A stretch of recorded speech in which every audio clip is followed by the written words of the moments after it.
Hello friends, I am Dr. Pushpavardhan Mandlecha, pediatric orthopedic surgeon from Indore. आज हम इस video की सीरीज में लगभग एक वीडियो आपके लिए बना रहे हैं। इस वीडियो के माध्यम से हम आपको बताएंगे जो कॉमन क्वेश्चंस होते हैं क्लब फुट पेरेंट्स के लिए, ऐसे पेरेंट्स जिनके बच्चों में क्लब फुट है, उनके जो कॉमन क्वेश्चंस हैं उनके आपको बहुत ही आसान शब्दों में आंसर्स मिलेंगे और इसमें हमें जानकारी प्राप्त होगी कि क्लब फुट क्या होता है, कैसे होता है, कितने प्रकार का होता है, क्लब फुट के ट्रीटमेंट किस तरीके से किए जाते हैं, कौन सा ट्रीटमेंट आपके बच्चे के लिए ठीक रहेगा, क्या क्लब फुट में दोबारा पैर डिफॉर्म हो सकते हैं, विकृत हो सकते हैं ट्रीटमेंट के बाद भी, और अगर विकृत हो गए तो उन्हें कैसे ट्रीट किया जाता है, दोबारा विकृत होने से, डिफॉर्म होने से कैसे बचाया जा सकता है, कितने समय तक ये ट्रीटमेंट चलेगा और किन किन बातों का ध्यान रखना पड़ेगा, किस प्रकार की एक्सरसाइजेस करनी पड़ेगी जिससे ये क्लब फुट नॉर्मल फुट की तरह डेवलप हो सके और बच्चे को विकलांगता से दूर किया जा सके। तो आइए हम जानते हैं क्लब फुट के बारे में सब कुछ।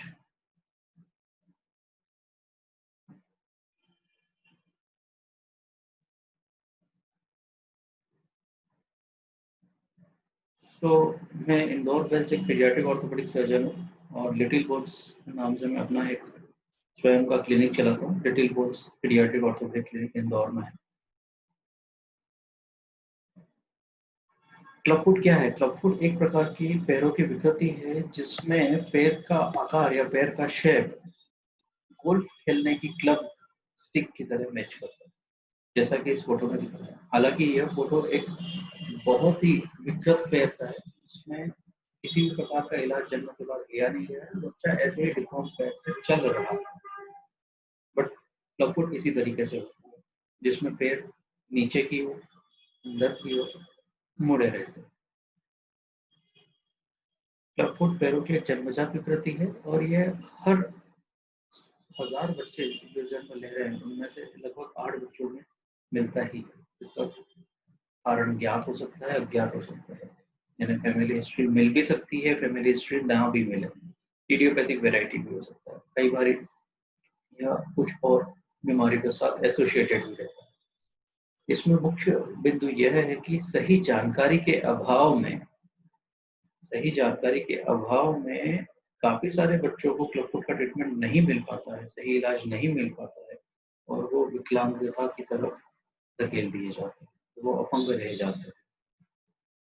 और सबसे अनफॉर्चुनेट बात यह है कि इस बीमारी का पूर्ण रूप से इलाज संभव है, उसके बावजूद उन्हें अपंगता के जीवन जीना, और क्योंकि वो अपंग है तो सामाजिक तिरस्कार भी सहना पड़ सकता है। अतः इसका ट्रीटमेंट अत्यावश्यक है। सही समय पर सही जानकारी उपलब्ध कराना ऐसे बच्चों के पेरेंट्स को उपलब्ध कराना अत्यावश्यक है। इस वीडियो के माध्यम से आपको कुछ आवश्यक जानकारियां देना चाह रहा हूँ, जिसमें क्लब फुट के प्रकार कितने होते हैं, इलाज के अलग अलग तरीके क्या हैं, उसमें कॉन्सिटी नामक विधि है जो हम उपयोग में लाते हैं, वो विधि की कुछ बारीकियां जानेंगे, इलाज के बाद रखने वाली सावधानियां जानेंगे जिससे कि क्लब फुट विकृति वापस दोबारा डेवलप ना हो। फुट एबडक्शन, ब्रेस या टेनिस ग्राउंड स्प्लिंट के बारे में जानेंगे, उनकी उपयोगिता के बारे में जानेंगे और वो क्यों जरूरी है इन सब के बारे में। और ये जानकारियां अगर सही रूप से हर क्लब फुट बच्चे के माँ बाप तक पहुंच गई तो एक डिसेबल्ड बच्चा जिसको अपंग रहना जीवन भर, वो नॉर्मल लाइफ जी सकता। तो इस वीडियो में हम कुछ आवश्यक सवाल जो कि माँ बाप के मन में हमेशा आते हैं, जैसे ही बच्चे के माँ बाप को पता लगता है कि हमारे बच्चे को क्लब फुट है, उनके मन में सवाल आते हैं, वो मैं सवालों का जवाब देने वाला हूं। सवाल जैसे इलाज कब चालू करना चाहिए? जन्म के बाद अगर मालूम पड़ जाता है कि क्लब फुट है तो सही समय क्या है इलाज चालू, किस प्रकार का इलाज चुनना चाहिए, सर्जरीज भी होती है क्लब फुट की और अन्य माध्यम प्लास्टर्स के अलावा और भी तरीके होते हैं जो सारे उपयोग कर सकते हैं। तो सही इलाज क्या है, किस प्रकार का इलाज आपके बच्चे के लिए बेहतर है, ये हम जानें। इलाज कितना लंबा चलेगा, क्या दोबारा पैर विकृत हो सकता है, क्या विकृति दोबारा आने से हम रोक सकते हैं, तो ऐसे सारे तमाम सवालों के जवाब हम इस वीडियो में ढूंढेंगे। सबसे पहले हम जानते हैं क्लब फुट के प्रकार। क्लब फुट के मोटा मोटा हम 3 प्रकार बोलेंगे। एक इडियोपैथिक जिसमें क्लब फुट है बस, इसके अलावा किसी और प्रकार की कोई विकृति नहीं है, बच्चा सामान्य है। दूसरा होता है सिंड्रोमिक, जिसमें बच्चे को क्लब फुट के साथ दूसरी और कई से तरीके की असामान्यता मिलती है, जैसे चेहरे का बनावट डिफरेंट होना, नाक ठीक से नहीं बनना, रीढ़ की हड्डी ठीक से नहीं बनना, ऐसी कई सारी समस्या एसोसिएटेड रह सकती है, उसे हम सिंड्रोमिक कहते हैं। थर्ड वैरायटी सेकेंडरी, जिसमें क्लब फुट हुआ है सेकेंडरी टू सब न्यूरोमस्कुलर प्रॉब्लम, या तो नसों की या मांसपेशियों की समस्या साथ में एसोसिएटेड है। कॉमनली इसमें एएमसी नाम की, आर्थोग्राइपोसिस नाम की समस्या रहती है, जिसमें क्लब फुट के अलावा अन्य जोड़ों मोड़ों की सिकुड़न या संकुचन या आसरण रहती है। तो ये मोटा मोटा क्लब फुट के प्रकार है। इसमें इडियोपैथिक क्लब फुट सबसे अच्छा माना जाएगा, जिसका ट्रीटमेंट भी आसान है, जिसके रिलैप्स रेट भी कम है। बाकी दो वैरायटी में रिलैप्स के चांसेस, रिकरेंस के चांसेस भी ज़्यादा होते हैं, और एएमसी जैसे यानी आर्थोग्राइपोसिस जैसी समस्या से अगर एसोसिएटेड है तो उसमें क्लब फुट की वैरायटी की रिजिड या टफ होती है ट्रीटमेंट के लिए। इलाज के इतने सारे तरीके हैं, यहाँ पर मैं कोशिश के माध्यम से आपको समझाना चाह रहा हूँ कि इस प्रकार जैसे जैसे मानव प्रजाति विकसित हुई है, वैसे वैसे क्लब फुट के ट्रीटमेंट में हमारा नॉलेज भी विकसित होता चलेगा। पहले हम पुराने ज़माने में थॉमस रेंच जैसे इंस्ट्रूमेंट का उपयोग करते थे मैनिपुलेट करने के लिए, वो काफ़ी कठोर तरीके का ट्रीटमेंट था। उसके बाद हम ग्रेजुअली अलग अलग प्रकार की सर्जरीज के बारे में सीखे। एक में पूरा सॉफ्ट टिश्यू जो टाइट है वो रिलीज करते हैं, दूसरे में अगर बच्चा हमारे पास लेट आ रहा है तो बोन को कट करके हमें ठीक करना पड़ता है, तीसरे में अगर सीवियर रिजिड वैरायटी है तो फिक्सेटर लगा के हम ट्रीट करते हैं।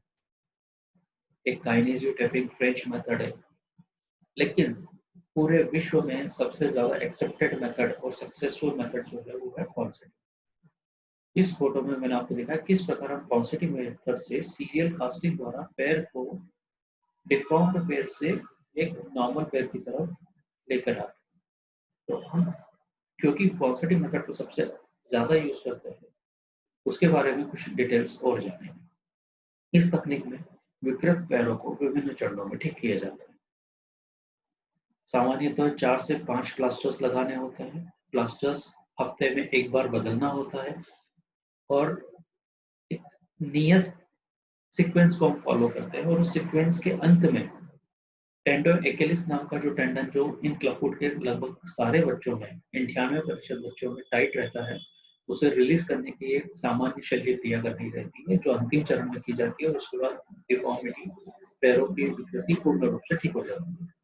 टेनोटमी की जरूरत लगभग 98% क्लब फुट ग्रस्त बच्चों में होती है, और पॉन्सेटिव विधि में प्लास्टर घुटने के ऊपर तक लगाया जाता है। कई सारे पेरेंट्स हमारे पास ट्रीटमेंट कहीं और लेकर फिर हमारे पास आते हैं, वो बताते हैं प्लास्टर घुटने के नीचे तक लगा था, डॉक्टर साहब आप इतना ऊपर क्यों लगा रहे हो, क्या जरूरी है? यह बहुत जरूरी है कि प्लास्टर घुटने के ऊपर नहीं, ग्राइंड तक एक्सटेंड करे। वो प्लास्टर की इफेक्टिवनेस को बढ़ाएगा और पैरों को एक कंट्रोल प्रोवाइड करता है, जिससे कि डिफॉर्मिटी हम अच्छे से करेक्ट कर सकें। हर हफ्ते प्लास्टर बदलेंगे, और चौथे पांचवें प्लास्टर के बाद ही हम सजेस्ट करते हैं कि टेनोटमी की आवश्यकता है या नहीं है। आमतौर पर 98% बच्चों में टेनोटमी हम करते हैं।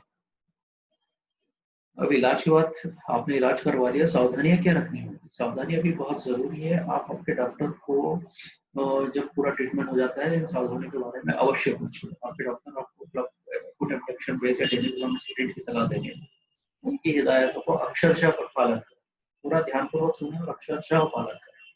कैसे पहनाना है, कितनी देर पहनाना है, ये सब डॉक्टर की जो सुझाई गई आपको प्रिस्क्रिप्शन है उसके अनुसार ही फॉलो करें। याद रखें, टेनिस ग्राउंड को बताए गए निश्चित समय अनुसार पहनाना बहुत ही जरूरी है। विकृत पैरों को हमने जो ठीक किया है उसकी पुनरावृत्ति ना हो, यह रोकने के लिए बहुत कारगर उपाय है क्लब फुट स्प्रे। तो हमें इसके बारे में बहुत ही सावधानी रखना है, और बिल्कुल रिलीजियसली इसको फॉलो करना है जो डॉक्टर आपको इंस्ट्रक्शन दे। इलाज चालू कब करना चाहिए, यह क्वेश्चन हर किसी के मन में आता है जैसे ही बच्चा आपके हाथ में आता है और देखा कि पैर विकृत है।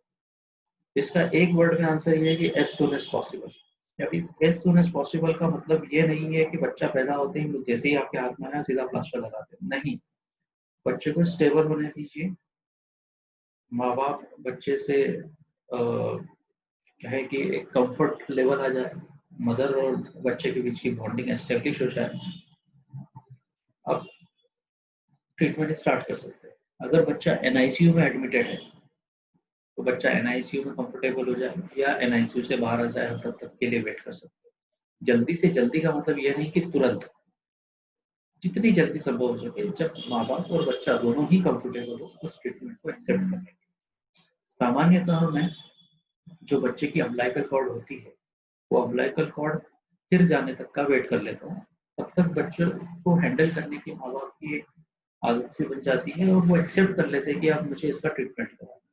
बट ये जन्म के तुरंत बाद डे 1 पे भी ट्रीटमेंट चालू किया जा सकता है, प्लास्टर लगाया जा सकता है। परिस्थितिवश ट्रीटमेंट पहले हफ्ते में मान लो शुरू नहीं हो सकता, माँ बाप नहीं चाह रहे थे या बच्चा भी उस कंडीशन में नहीं था, तो ट्रीटमेंट शुरुआती कुछ महीने में हम ट्रीटमेंट अगर चालू करते हैं तो भी रिजल्ट मोटा मोटा वही रहता है। तो इलाज जब भी बच्चा स्वस्थ हो चालू कर लेना है। किस प्रकार के इलाज को चुनना चाहिए, सर्जरी कर या प्लास्टर, मैंने इतनी सारी मेथड्स बताई, इसमें मैं बता रहा हूँ 5 आप ये मान लीजिए कि पूरे विश्व में बेस्ट ट्रीटमेंट को एक्सेप्ट किया गया है, वो है कौन सा ट्रीटमेंट। तो क्लब का आज स्टैंडर्ड जो ट्रीटमेंट है वो है कौन सा ट्रीटमेंट। तो इसमें कोई विकल्प नहीं है, आपके डॉक्टर्स यूजुअली आपको विकल्प देंगे ही नहीं, क्योंकि यही एक वेल एक्सेप्टेड ट्रीटमेंट है। कॉन्सेटिव विधि एक सर्वमान्य विश्वविख्यात इलाज है। ऐसे मरीज जिनका क्लब फुट उपेक्षित रहा हो, उपेक्षित से मेरा मतलब है कि उन्होंने शुरुआती 1, 1.5, 2 साल 3 साल में भी ट्रीटमेंट नहीं लिया और मेरे पास लेट आ रहे थे, उनमें भी हमारी प्राइमरी मेथड ऑफ ट्रीटमेंट कॉन्सेटिव ही रहती है। लगभग लगभग सारे बच्चे इसको रिस्पॉन्ड करते ही हैं। यह हो सकता है कि लेट प्रेजेंटिंग बच्चों में हमें सर्जरी टिनोटमी से ज्यादा कुछ करना हो, वो हम डिसाइड करते हैं प्लास्टर से उसका रिस्पॉन्स कैसा हो रहा है। ठीक है, इसलिए कॉन्सेंट्रेटिव ट्रीटमेंट ही वेल एक्सेप्टेड ट्रीटमेंट है। अब इलाज कितना लंबा चलता है, इलाज तो हम इसमें कितना लंबा चलेगा ये ग्रेड नहीं कर सकते हैं, मतलब मुख्य रूप से आपको मैं ये बता सकता हूँ कि इलाज को हम 2 चरणों में डिवाइड करते हैं। पहला चरण जिसमें डॉक्टर बच्चे पर ट्रीटमेंट कर रहा है और दूसरा चरण माँ बाप करेंगे। माँ बाप करेंगे ट्रीटमेंट का मेरा मतलब ये होता है कि डॉक्टर ने जब क्लब फुट को नॉर्मल फुट बनाकर माँ बाप को हैंड ओवर किया, अब उस ट्रीटमेंट को या उस करेक्टेड फूड को करेक्टेड ही रखने का जिम्मेदारी हम माँ बाप पे सौंप देते हैं। इसमें हम माँ बाप को फूड एब्डक्शन ब्रेस और कुछ एक्सरसाइजेस के बारे में बताते हैं और उन्हें हमारे बताए गए निर्देशों का पालन करने को कहते हैं। तो इसलिए हम 2 फेज कहते हैं, एक पहला इंटेंसिव फेज जिसमें आपके बालस्तीर रोग विशेषज्ञ प्लास्टर तथा टिनोटमी द्वारा पैर को ठीक करेंगे, और दूसरे चरण को मेंटेनेंस फेज कहते हैं जिसमें जिम्मेदारी माँ बाप की ज्यादा बन जाती है। क्योंकि ऐसा पाया गया है कि इसी फेज में कहीं भी किसी भी प्रकार की छोटी सी भी लापरवाही के कारण विकृति की पुनरावृत्ति हो सकती है। अब लंबा कितना ध्यान रखना पड़ेगा, तो ये जो सामान्यतः हमने देखा है कि अगर 4 सालों तक बच्चे के पैर में किसी प्रकार की कोई डिफॉर्मिटी वापस नहीं आई है ट्रीटमेंट के बाद, तो 4 साल के बाद उसकी संभावना और भी कम हो जाती है। तो सबसे अधिक संभावना शुरुआती 4 वर्षों में रहती है और इस समय में हमें बहुत ही सजग रहकर सारे नियमों का पालन करना है, जो जो बताया गया है निर्देश है उनका पालन करना है। अपने डॉक्टर को समय समय पर जब जब बुलाया जाए जाके दिखाना है, ताकि अगर पुनरावृत्ति हो रही है तो उसे जल्द से जल्द पकड़कर सामान्य ट्रीटमेंट यानी पॉन्सिटी को ही फिर से लगाकर ट्रीट किया जा सके। अब हमारे मन में अगला प्रश्न आता है, क्या दोबारा विकृति आ सकती है? तो मैंने आपको अभी बताया है, इस बात को हम नकार ही नहीं सकते हैं कि विकृति ठीक होने के बाद दोबारा ना आए, आ सकती है, लेकिन उसको रोकने के हमारे पास तरीके हैं और वो तरीके जो है मैंने आपको बता दिए हैं। फुट एबडक्शन प्लेस, एक्सरसाइजेज और समय समय पर अपने डॉक्टर्स के निर्देशों का पालन करके उन्हें दिखाते रहे। क्या विकृति दोबारा वापस आने के कुछ कारण है? तो मुख्यतः 2 या 3 मुख्य कारण बोलते हैं, जैसे पैरों में कुछ मसल्स ऐसी उनकी बनावट रहती है, वो ऐसी स्ट्रॉन्ग रहती है कि वो पैर को विकृत पोज़ीशन में ले जाती है। टिबियलिस एंटीरियर नाम की मांसपेशी ये काम करती है। फुट एब्डक्शन प्रेस का हमने कैसे यूज़ करना है, वो बताए गए निर्देशों का पालन नहीं किया। और तीसरा एक कारण है जो किसी के हाथ में नहीं है, वो ये है कि न्यूरोमस्कुलर पैरों में न्यूरोमस्कुलर समस्याओं की वजह से वो पैर में विकृति बार-बार आने की संभावना बनी रहती है। इसीलिए मैंने आपको बताया था सेकेंडरी क्लब फुट या न्यूरोजेनिक क्लब फुट में रिलैप्स के, रिकरेंस के यानी दोबारा विकृति आने के या ट्रीटमेंट डिफिकल्ट होने के चांसेस ज़्यादा होते हैं। इसलिए सबसे अच्छा club foot idiopathic club foot होता है जिसमें ये सब समस्याएँ नहीं होती। विकृति को दोबारा आने से कैसे रोक सकते हैं, इसका आंसर अब आपको अच्छे से पता चल ही गया। फुट एब्डक्शन प्रेस ही ऐसा तरीका है जो हमारे कंट्रोल में है। टिबियलिस एंटीरियर मसल को हम उसी के से कंट्रोल में रख के रखते हैं। अगर अगर कोई और तकलीफ है, सिंड्रोमिक है या न्यूरोमस्कुलर क्लफुट है, तो हमारे हाथ में ज़्यादा कुछ नहीं रहता है। फिर भी हम फुट एब्डक्शन प्रेस के माध्यम से विकृति को दोबारा आने से रोक सकते हैं। तो सबसे ज़्यादा ज़रूरी है, जो दूसरा चरण है मेंटेनेंस फेज़, उसमें माँ-बाप का कंप्लायंस। ठीक है? तो इन सब सवालों के माध्यम से मैंने आपको जो जानकारियाँ दी है, आपको लगभग सारी चीज़ें क्लियर हो चुकी होंगी। इसके बावजूद अगर आपको किसी प्रकार का कोई सवाल, क्वेश्चन हो, तो मुझे दिए गए नंबरों पर कॉन्टैक्ट कर कर जानकारी प्राप्त कर सकते हैं और ऐसे किसी भी बच्चे के इलाज के लिए आप मुझसे संपर्क कर सकते हैं। धन्यवाद।